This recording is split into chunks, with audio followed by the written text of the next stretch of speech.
گن تھامے کمرے میں داخل ہوئے اور انہوں نے کہا کہ اس شخص کو فوراً یہاں سے نکال دو ورنہ میں اس کو گولی مار دوں گا. کیا وجہ تھی اس کی وجہ میں ان کی جو ڈرنے کی وجہ ہے وہ بھی ایک ویلڈ وجہ ہے.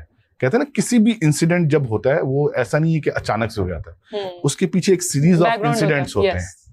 تو وہ ایک سیریز آف انسیڈنٹ تھے اور مفتی کبھی بہت اچھے طریقے سے جانتے تھے کہ مولانا عبدالعزیز کا جو غصہ ہے وہ کیوں ہے, اور وہ یہ بھی جانتے تھے کہ ان کا غصہ جائز ہے. تو وہ ان سے کہہ رہے تھے کہ یہ شخص جب وہ جا رہے تھے تو پہلے جانے لگے تو ان کو بولا نکلو, تو پھر انہوں نے کہا کہ میرے جوتے رہ گئے. تو انہوں نے کہا کہ لو جوتے لو اپنے.